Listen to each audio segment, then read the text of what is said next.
Bonjour à tous, soyez les bienvenus sur le plateau de C'est le Sud. Alors aujourd'hui, nous vous proposons une émission un petit peu spéciale, une émission sur les problématiques rencontrées par le monde du spectacle et du cinéma depuis le début de la crise que nous traversons, donc depuis mars dernier. Nous allons évoquer ces questions avec des professionnels de ces secteurs qui nous font le plaisir d'être sur le plateau de C'est le Sud aujourd'hui. Didier Tarizeau, bonjour et bienvenue. Bonjour. Vous êtes le gérant, le directeur des cinémas Les Trois Palmes et le cinéma Bonneveine et également président du syndicat de l'Union des cinémas du Sud de la France. Donc on aura une vision un petit peu globale de la situation au niveau des cinémas avec vous dans la région.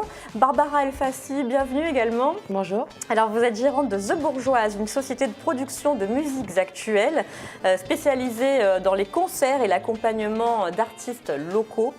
Donc artiste très largement impacté, nous le verrons avec vous dans quelques minutes. Et puis elle ne peut pas être avec nous sur le plateau puisque mesures sanitaires obligent, on ne peut pas accueillir plus de 3 personnes. Elle est avec nous virtuellement, Francine Ouedraogo-Bono. Bonjour Francine. Bonjour. Vous êtes co-gérante de la salle Le Makeda, donc l'ancien poste à Galène, pour ceux qui s'en souviennent, situé rue Ferrari à Marseille. Merci à tous les 3 d'avoir répondu à notre invitation. Alors depuis le début de la crise sanitaire que nous traversons, le secteur culturel est largement impacté par les différentes mesures mises en place depuis mars. Confinement, couvre-feu, mesures sanitaires ont vidé les salles de leurs spectateurs. Didier Tarizeau, vous qui avez justement cette vue d'ensemble par le biais du syndicat de l'Union des cinémas du Sud de la France, comment se porte aujourd'hui votre profession ? Notre profession se porte très mal, puisque nous avons été fermés pendant 90 jours, donc du 14 mars, 15 mars jusqu'au 22 juin. Oui. Que la reprise a été très compliquée, puisque la période de l'été, c'est essentiellement une période de films américains et que les Américains n'étaient pas présents sur le marché. Les films ont été reportés ? Les films sont reportés en 2021, c'est jusque-là. Et puis les cinémas, les exploitations américaines sont aussi fermées. Donc on a vécu un peu l'été avec redonner envie aux clients dans ces mesures sanitaires de revenir au cinéma. Il faut vraiment remercier l'ensemble des exploitants, mais aussi de tous les producteurs, distributeurs français qui ont mis les films. Et il faut le dire, ces films-là ont été un succès. Donc les films français, les gens sont venus, sauf que le marché l'été, c'est 60% de films américains. Donc sans films américains, il ne vous en reste plus que 40, qu'on va faire le schéma très clair. Donc nous sommes tous, en moyenne, à moins 60% de pertes avant le couvre-feu, et depuis le couvre-feu, moins 80%. D'accord, moins 80% en termes de fréquentation dans les cinémas, malgré les vacances, puisque là on entame la deuxième semaine de vacances. Malgré les vacances, mais comme vous le savez, dans beaucoup de métropoles ou de départements, nous avons supprimé, on va dire, les 2 séances du soir. Donc, oui. On n'a pas pu obtenir, je dirais, le fait de jouer la séance à 19h pour que les gens puissent rentrer chez eux juste 21h15, 21h30. On a demandé un quart d'heure pour la culture et ça nous a été refusé. Et donc aujourd'hui, il faut jouer la dernière séance à 18h30. Bon, bien sûr, tout le monde sort du boulot à 17h, donc tout le monde peut être à 18h30 au cinéma. C'est bien sûr ce que nous incite le gouvernement et c'est ce qui forcément ne marche pas. Alors selon vous, pourquoi les gens boudent le cinéma ? Puisque même avant cet horaire-là de couvre-feu, vous le disiez, il y avait quand même un manque à gagner considérable. Est-ce qu'ils ont peur des espaces confinés ? On le verra peut-être tout à l'heure avec les concerts qui déjà sont très compliqués à mettre en place. Ou est-ce que c'est fatalement ce report de séances et de films américains que vous évoquiez, de gros blockbusters ? Les gens ne boudent pas, il y a peut-être une partie qui a vraiment peur, mais les gens ne boudent pas, parce que d'abord on a des mesures sanitaires drastiques, il faut le rappeler, masque obligatoire dans la salle, distanciation sociale dans la salle, donc en fait, en clair, on ne peut pas vendre plus de 50% de la capacité de la salle, bon, de toute façon on n'y arrive pas, donc c'est pas gênant. Voilà, aujourd'hui, c'est vraiment un problème d'offre, c'est pas un problème de Covid, c'est un problème d'offre. Ces fameux films reportés. Voilà. Donc moi, je peux vous donner 2 exemples rapides. Les blagues de Toto, film français d'été, 1 million d'entrées. Il aurait fait 1 million d'entrées sans Covid. Tenet, 2,3 millions d'entrées. Les derniers films ont fait toujours autour de 2 millions d'entrées. Donc tous les films qui sont sortis ont fait leurs entrées. Sauf qu'il n'y a pas de film américain. Et donc, si vous n'avez pas de blockbuster, eh ben, voilà. Alors, on va regarder justement un reportage de Manon Mujica, journaliste de la rédaction, qui nous parle de ce report des films et qui fragilise l'équilibre des cinémas et de leur attractivité. On regarde. Attendu de 2020, Kaamelott devait sortir en salle le 25 novembre prochain, mais ce long métrage, signé Alexandre Astier, est ajourné sine die. En cause, le couvre-feu de 21h qui impacte les séances du soir, autrement dit les plus fréquentées. Au vu de l'évolution sanitaire et des nouvelles mesures gouvernementales, la sortie du film Kaamelott, premier volet, est reportée. Alexandre Astier et SND restent résolus à présenter ce film au public dans les meilleures conditions, dans les salles de cinéma. C'est le dernier d'une avalanche de films déprogrammés à cause du coronavirus. Des grands blockbusters comme James Bond ou le dernier Marvel, aux films d'auteur, en passant par les comédies françaises, toute l'industrie du cinéma est touchée de plein fouet. Face à la frilosité des gros distributeurs, les exploitants font grise mine, y compris les salles indépendantes comme les Variétés à Marseille. Sur ces gros films-là, comme James Bond, ou voilà, qui sont un peu les films, les grosses sorties, qui nous permettent aussi pour le coup, après, nous, de pouvoir accompagner des films plus fragiles à côté et de soutenir aussi ce genre de films. Donc quand on perd ces gros films qui nous permettent voilà, d'assurer aussi un maximum d'entrées, ça devient un peu compliqué, quoi. Rentrée compliquée aussi dans cette société de distribution de films indépendants. Il est devenu très difficile économiquement de garder la tête hors de l'eau. Cette année, sur 6 longs métrages acquis, Violaine Archin n'a pu en diffuser que 2. Si tout va bien, le prochain devrait sortir en janvier 2021, mais l'horizon n'est pas encourageant. Celui d'un embouteillage qui sera certainement à attendre et qui laissera beaucoup de films comme les nôtres, en tout cas ceux qu'on défend, du cinéma indépendant, sur le carreau, ou en tout cas encore plus fragilisés qu'ils ne l'étaient déjà initialement. C'est-à-dire que déjà, on sait qu'il y a, la programmation en salle n'est pas simple, il y a vraiment une pression très forte de certains groupes et de certains films qui arrivent sur le marché, qui écrasent un peu les autres. Et là, pour le coup, c'est certain qu'en 2021, il va y avoir des décalages de sortie qui sont la conséquence directe de ces problématiques de 2020, qui vont se reporter sur le marché et qui, évidemment, empêcheront à certains films carrément d'exister. Fin septembre, Roselyne Bachelot, la ministre de la Culture, a détaillé les aides dédiées à la filière cinématographique. Aux 50 millions d'euros destinés à compenser les pertes en billetterie des salles, les exploitants obtiennent 34 millions supplémentaires. Les producteurs et les distributeurs, eux, toucheront 19 millions. Alors Manon évoquait justement dans son sujet les aides apportées par l'État. Alors le Premier ministre Jean Castex a annoncé fin août débloquer une enveloppe de 432 millions supplémentaires pour venir en aide aux professionnels du spectacle vivant. Barbara Elfassi, je le rappelle, gérante de The Bourgeoise, société de production de musiques actuelles. Quels sont les critères aujourd'hui pour pouvoir bénéficier de ces aides ? Alors, le principal critère, parce que moi je suis plutôt affiliée au CNM. Donc le CNM, vous nous rappelez ce que c'est ? Donc le CNM, c'est le Centre national de la musique, qui est l'ancien CNV. Et le CNV est l'organisme taxe de la billetterie. Donc il faut avoir soit la possibilité de produire des concerts avec billetterie, soit une salle de diffusion. Mais en tout cas, être affilié au CNM maintenant, c'est quand même avoir la licence d'entrepreneur du spectacle, donc embaucher des salariés techniciens et artistes et faire de la billetterie sur les années précédentes. D'accord, donc c'est le cas de Francine et c'est le vôtre également. Voilà, c'est les principaux critères pour pouvoir avoir accès à ces financements. Quoi qu'il en soit, effectivement, ces aides, j'y ai eu accès et elles m'ont bien aidé sur la partie charges fixes, maintien des salaires à 100%. Voilà, heureusement que nous avons eu ces aides. Qui ne nous a pas quand même permis de continuer à exploiter. Mais oui, voilà. Parce que alors, c'est le problème justement. Francine qui est avec nous, elle gère la salle Le Makeda. Et Francine, vous confirmez, votre salle propose des spectacles debout, des concerts en fait, et vous ne pouvez pas du tout accueillir de public depuis mars dernier. Totalement, c'est-à-dire que depuis mars dernier, nous avons constaté avec Aude Caboret, du coup, ma binôme, que nous ne pouvons pas ouvrir notre salle de concert puisque nous sommes une salle de concert où le public est debout. Donc, et on avait une capacité de 300 personnes. Donc, du coup, voilà, nous ne pouvons pas ouvrir. Donc, depuis mars, nous sommes fermés comme beaucoup de salles de musique actuelle. Donc, pas accueillir de groupes pour des concerts. Donc, par exemple, Barbara, qui a des groupes en production et qui doit faire des tournées, n'a plus de lieu où faire passer ses groupes.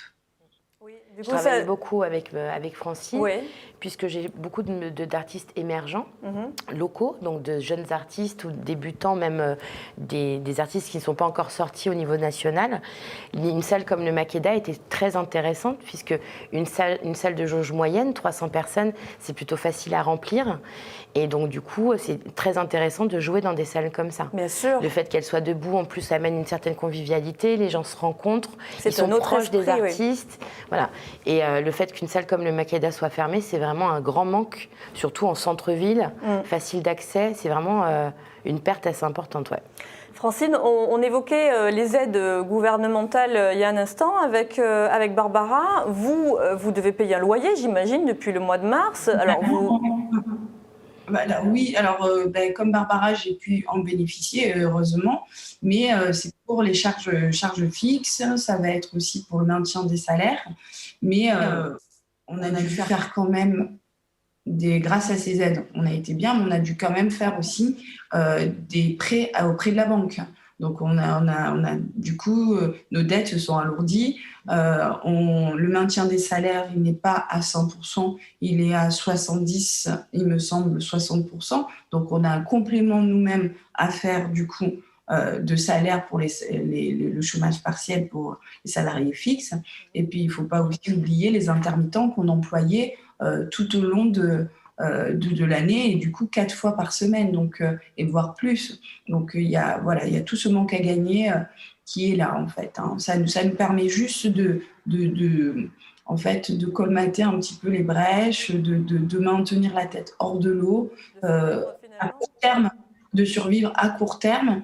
Et ce qui est compliqué, c'est de ne pas avoir de vision un petit peu sur l'avenir. Ça veut dire qu'on a eu des aides, mais qui sont déjà pratiquement finies. On en a demandé d'autres, mais c'est pour jusqu'en décembre. Après, voilà, on n'a pas de vision et on bricole. Et du coup, ce qui est un peu compliqué pour nous, c'est qu'on nous demande de se réinventer, mais le monde de la culture, avant le confinement, se réinventait déjà. Donc, se réinventer, ça veut dire continuer à colmater les brèches et à faire avec ce qu'on a, ce qui est compliqué. Didier Tarizo, on évoque les aides. Est-ce que dans le secteur du cinéma, vous avez pu également bénéficier d'aides de l'État, de la part de l'État ? Alors, on va mettre de côté les aides habituelles pour les entreprises, chômage partiel, etc., en rappelant quand même que le chômage partiel n'aide pas les gérants ou les dirigeants ou les mandataires sociaux, donc ça, il ne faut quand même pas l'oublier, parce que ceux-là, ils sont complètement oubliés. Mais, tout le monde confirme, hein ?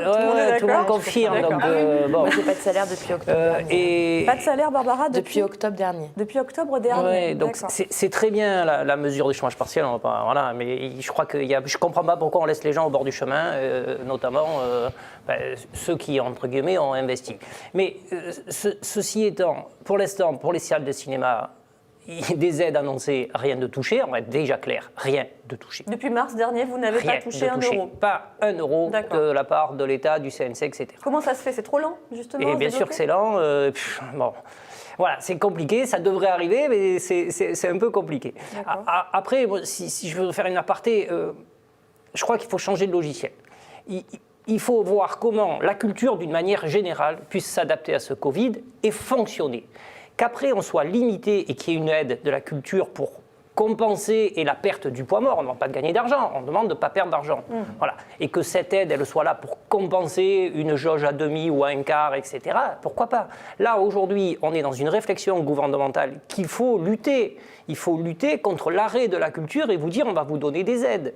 D'ailleurs, c'est un mensonge d'État de dire qu'on va vous donner des aides qui compensent la perte d'activité. C'est archi faux. Je veux dire, personne aujourd'hui autour de cette table, ni aucun chef d'entreprise ne va croire qu'on donne une aide à des entreprises qui perdent leur activité. C'est faux. Ça, c'est bien, ça va combler, mais c'est pas ça, quoi. Donc aujourd'hui, il faut trouver tous ensemble des moyens de pouvoir fonctionner de manière réduite, mais pas d'arrêt. Je dis ça parce que je ne sais pas ce qui va arriver jeudi soir comme mesure, mais on entend le 18h, on entend les week-ends. On parle de confinement le week-end ou de gros confinement. Voilà, donc global, aujourd'hui, qu'est-ce qui est dangereux? Je vais parler pour ma partie salle de cinéma. Qu'une famille prenne sa voiture, va dans une salle pour voir un film et rentre chez elle. Rien n'est dangereux. On n'a pas eu un cluster, on a des mesures, on a le masque. On sait très bien où est le danger. C'est soit les enfants, soit la famille, soit les sorties à groupe. Il n'y a pas un danger. Sauf qu'on ferme la culture. Et on ferme la culture et ça, c'est pas bien. Les frais de fonctionnement d'un cinéma sont lourds, j'imagine. Enfin, un cinéma comme le vôtre, notamment les Trois Palmes, c'est un gros cinéma. En fait, les frais de fonctionnement sont lourds. La grande différence dans les salles de cinéma, c'est ceux qui ont un loyer. Donc, il n'y a pas de gros et de petits, je veux dire, aucune aide. Il y a beaucoup d'employés, je veux dire, peut-être. Oui, mais s'il y a le chômage partiel, c'est pas très grave. On arrive. Ce qui est important, c'est les charges fixes, c'est les loyers. Donc, vous avez des petits cinémas. Moi, à Bonden, je suis un moyen cinéma. Je suis dans un centre commercial. Comment on fait? Donc, les cinémas qui ont des loyers, c'est eux déjà qui doivent être aidés en priorité. Comment on trouve une aide de loyer? Quand même, il faut dire que le gouvernement lui a posé la question il y a combien? 6 mois, 8 mois. Il va essayer de trouver une solution. On nous dit ça à la fin de la semaine. Je crois qu'ils n'ont rien appris depuis 6 mois là, sur ce sujet-là. C'est la mort, les loyers. Déjà, c'est la première étape. Les loyers, c'est la mort. Voilà. Alors, on parlait tout à l'heure des intermittents, parce que c'est vrai que dans le monde du spectacle, la majorité des personnes qui y travaillent sont des intermittents du spectacle. Comment ça se passe pour eux depuis le mois de mars, Barbara? Alors, on a attendu assez longtemps. On a eu une réponse un mois après tout le monde pour l'activité partielle. Donc, accès à l'activité partielle. Donc, activité partielle, c'est le fameux chômage partiel dont nous parlait Didier Tarézo. On est sur de l'activité partielle. Du coup, il y a une petite différence. C'est le même principe. Quelle est la différence? Parce que le chômage partiel, donc, ça permet aux salariés d'être indemnisés en contrepartie de la réduction de leur temps de travail. Voilà, ça complète. Donc, en fait, en gros, sur toutes les dates annulées, admettons un artiste musicien a eu 30 dates annulées sur sa tournée d'été. Toutes les dates qui ont été signées avec un contrat avec l'organisateur qui achetait ces dates, uniquement ces dates-là, ont pu être transformées en chômage partiel. Alors, un artiste, quand il travaille, il cumule 12 heures dans la journée. Et ce sont ces heures qui vont lui permettre de renouveler l'année d'après son intermittence. Ils doivent cumuler pendant plusieurs mois, c'est ça à peu près. Maintenant, c'est 12 mois. Avant, c'était 10. Maintenant, c'est 12. Et c'est 507 heures. 507 heures. Donc, sur les artistes, d'année en année, avaient 12 mois pour cumuler ces heures-là. Donc, ceux qui ne travaillent pas depuis mars, par exemple, c'est sur l'année, les 12 mois précédents. Alors ça, c'est autre chose. C'est encore autre chose. Mais là, pour finir sur l'activité partielle, quand un artiste donc, a eu ses dates annulées, au lieu de cumuler 12 heures, il n'a pu cumuler que 5. D'accord. Puisque cette journée a été indemnisée par l'État, aidée par l'État, mais pas sur un calcul de 12 heures, sur un calcul de 5 heures. Et en plus de ça, un artiste renouvelle avec 507 heures, mais il renouvelle avec aussi le global de son brut. Et son brut lui permet de calculer une indemnité journalière que lorsqu'il ne travaille pas est payée par Pôle emploi. Et ces heures et ces journées d'activité partielle sont calculées avec un brut à 0. Donc, calculer un brut à 0 avec des heures qui sont encore moindres, je vous fais le schéma, je réduis beaucoup parce que l'équation elle est très compliquée, mais on multiplie un chiffre par 0, ça fait 0. Après, c'est très réducteur ce que je viens de dire, mais en tout cas, ça va baisser considérablement son indemnité journalière l'année prochaine. Ça, c'est sûr. Les plus impactés sont les jeunes intermittents qui ne travaillaient pas beaucoup avant le confinement, les jeunes intermittents, exemple. Les primo-entrants ont été complètement oubliés des mesures, mais vraiment. Donc ça, c'est ceux qui n'avaient pas encore obtenu leur nombre d'heures. Ceux qui n'avaient pas, donc les techniciens qui sortent des écoles de son, de lumière, de cinéma, qui avaient donc du coup l'avenir devant eux pour montrer leur statut et faire en 12 mois leurs 507 heures. Eux, ils sont considérés comme les primo-entrants, ne sont pas du tout considérés. Donc, il y en a qui ont fait des demandes de RSA pour ceux qui ont plus de 25 ans. Mais pour ceux qui sont plus jeunes, ils sont vraiment dans des situations très, très, très précaires. Et vraiment ultra précaires. Payer un loyer, payer sa chambre, payer quelque chose, sa nourriture, ça devient impossible. Donc, il y a des choses qui sont complètement mises de côté du gouvernement. Il n'y a pas d'aide pour eux, justement, ces jeunes-là. Alors, il y a certainement des centres sociaux, des organisations non gouvernementales qui s'occupent d'eux. Mais en tout cas, en termes d'aide publique, à ma connaissance, je ne vois pas. Est-ce qu'il y a des aides psychologiques, justement, pour les patrons de salles? Je ne sais pas. Francine, est-ce qu'on vous a proposé, vous, de vous accompagner psychologiquement dans... Non, mais c'est vrai, dans cette période qui est vraiment très trouble, Non, Alors, il y a rien qui est prévu. non, psychologiquement, il n'y a rien, mais par contre, ce qui est quand même intéressant, c'est d'avoir justement nos collègues, des gens avec qui on travaille. Par exemple, on a le PAM, donc, qui est le réseau des musiques actuelles de la région PACA, lequel on a fait des réunions, on parle un petit peu de comment ça se passe, quelles sont les aides à mettre en place. Barbara en fait partie d'ailleurs. Et puis, on a eu des réunions. Donc, c'est ces réseaux-là qui nous permettent, entre guillemets, pour se soutenir et puis se parler. Et puis, si un jour, voilà, je suis pas très bien ou j'ai une difficulté, c'est vraiment, par exemple, un coup de téléphone à Barbara pour parler de, je sais pas, d'un dispositif et puis en même temps lui évoquer le fait que je ne vais pas très bien. Et puis voilà, c'est vraiment le réseau, en tout cas via en tout cas le PAM et via notre syndicat qui est le SCMA et qui est vraiment intéressant. Alors, vous parliez tout à l'heure de quelque chose d'assez intéressant aussi et de complexe, c'est la façon de devoir se réinventer. Alors, j'imagine que vous êtes tous concernés justement dans vos secteurs respectifs. Vous, Francine, qui n'avez pas pu ouvrir vos portes depuis le mois de mars dernier, comment avez-vous pu proposer une offre culturelle hors les murs du Makeda, c'est ça ? Alors, du coup, non, pour l'instant, le Makeda, il y a des ateliers qui se tiennent pendant les vacances, du coup, des ateliers pour enfants. Voilà, donc c'est ça. Et puis, on l'ouvre à de la résidence pour les artistes pour qu'ils puissent créer, en tout cas, des nouveaux répertoires ou adapter leur projet actuel à de l'ACI.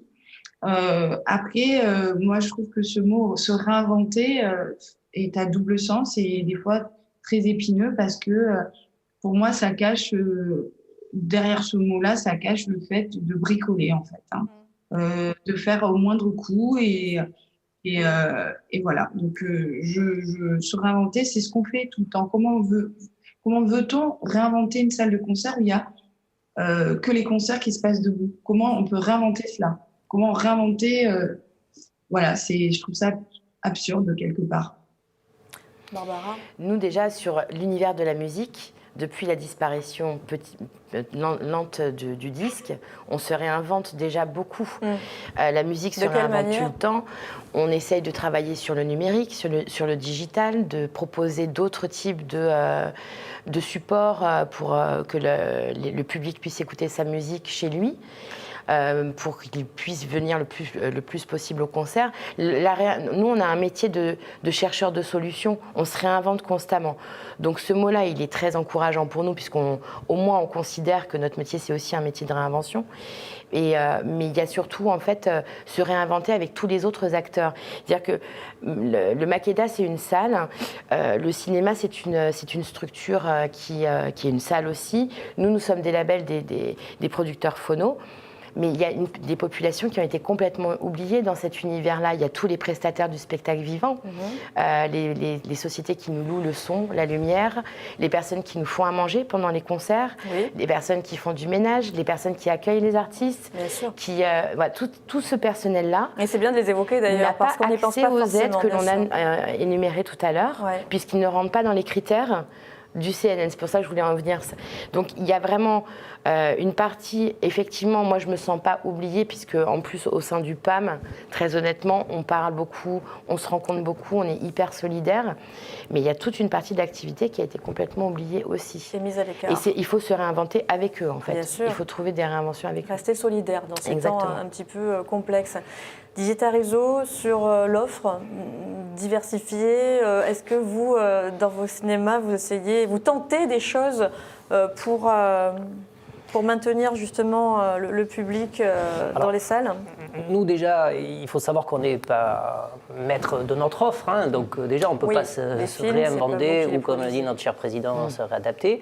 Peut-être avec des animations, enfin je ne sais pas, là, pendant les périodes d'Halloween. Voilà, tout le monde nous a dit cet été, reprenez des vieux films, faites des animations. Ça ne marche pas, puisque vous le savez aujourd'hui, tout le monde peut tout pirater, donc... Les plateformes, elles vous ont fait du mal, les plateformes? Mais bien sûr que les plateformes font du mal. Donc il y a deux mots. Un, le piratage. Donc moi, je prône vraiment une première des mesures, confinant le piratage. 135 € pour celui qui pirate, parce qu'aujourd'hui, quand on pirate, c'est zéro. Ouais. C'est zéro. Donc, c'est le monde de la culture de manière globale qui se spoliait. Donc, ça, c'est pas possible. Donc, ça, c'est le premier. Ça fait des années qu'on le dit. Ça fait 8 mois qu'on le dit, puisque vous savez que le piratage a explosé pendant le confinement. Je veux dire, on ne va pas faire de dessin, on le sait très bien. Rien n'est fait aujourd'hui. Et rien n'est encore fait. Si demain on nous confine, rien ne sera fait. Donc, ça, c'est absolument un scandale. Voilà. Sur les plateformes, elles profitent aujourd'hui de la fermeture des salles de cinéma, ça c'est clair. Voilà. Et donc il faut les taxer pour que cet argent retourne à la culture. C'est toujours pas fait, et c'est soi-disant en cours, mais ça fait quand même des années qu'on attend. Merci beaucoup. La petite minute de la fin, on la laisse à Barbara ou à Francine. Désespoir pour la suite. Alors ouais, c'est vrai que là c'est compliqué, on parle de reconfinement, donc c'est un peu... En fait, moi je vais laisser à Francine un petit mot dernier, mais juste nous laisser gérer notre propre métier. On sait accueillir du public. Oui, vous savez on n'est pas des lieux de faire cluster. respecter les gestes barrières, les mesures sanitaires. Francine. Je suis complètement d'accord avec Barbara. Et puis, de toute façon, une petite note d'espoir, c'est-à-dire qu'on arrivera toujours à faire du spectacle vivant, alors que ça se réinventer. Dans l'après-midi, pourquoi pas. Et, on va garder. Il y a encore des pistes à explorer. Merci en tout cas et bravo, tenez bon. Merci Francine, Barbara, Didier Tarizo. Merci à vous de nous avoir suivis. On se retrouve demain pour un nouveau C'est le Sud. Même heure, on vous embrasse. Ciao, ciao.